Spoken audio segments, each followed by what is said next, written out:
Harrisburg es una de las diócesis de Pensilvania mencionadas en el informe.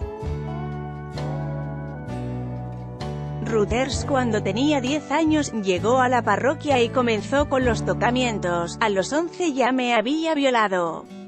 Destrozó mi alma y se llevó mi infancia, relata a Fionn Delaney, una de las víctimas de los abusos de curas de la Iglesia Católica en Estados Unidos, desvelados en un escalofriante informe.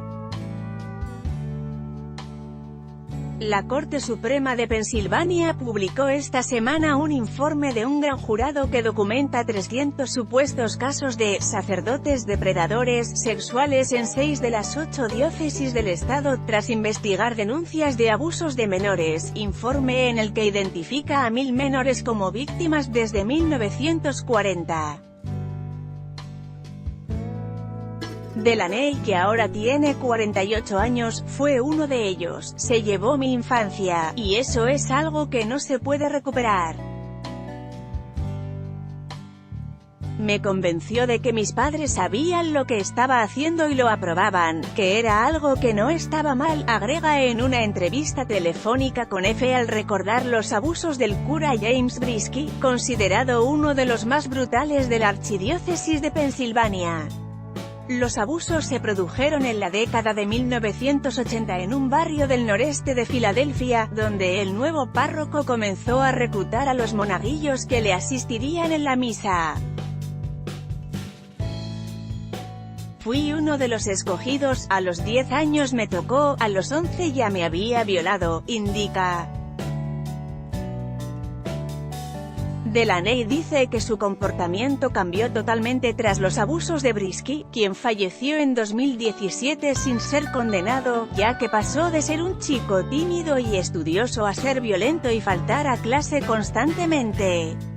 Mis padres me llevaron a este sacerdote para que me aconsejase, no sabían que justamente me estaban enviando al depredador, lamenta aún emocionado.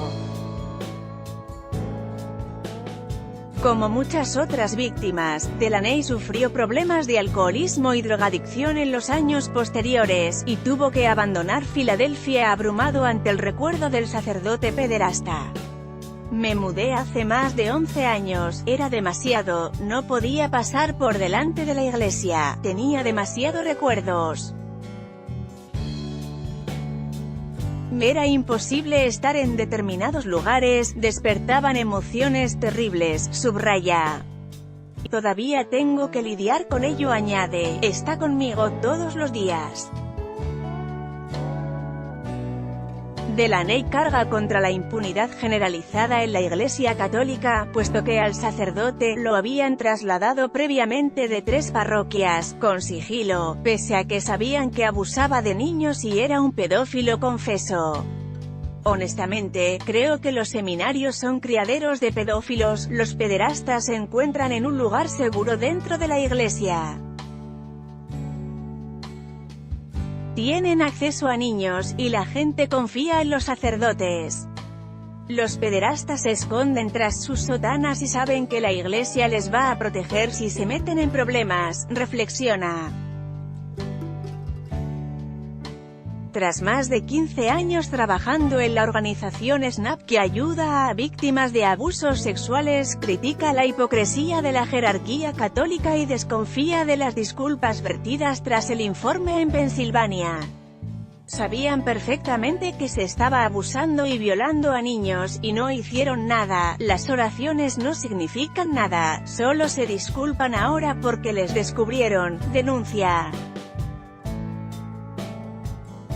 Especialmente frustrado se encuentra con la inacción del Papa Francisco. Tenía esperanzas con este Papa, pensé que iba a actuar. Pero solo he visto palabras, más de lo mismo. Por eso, a juicio de Delaney, lo más doloroso es el encubrimiento, que considera que es casi peor que el abuso. Como consecuencia de ello, y de que casi todos los casos son demasiado antiguos como para ser juzgados, ya que son anteriores a 2000, no habrá justicia para las víctimas. Aunque sigue rezando la misma oración al irse a dormir, afirma que se ha distanciado del sentimiento religioso. No creo en el Dios en el que la Iglesia Católica me enseñó a creer. Dios no estaba a mi lado cuando fui violado, grité pidiendo ayuda, y no acudió. Zanja, Alfonso Fernández, F. Fuente, El Mundo.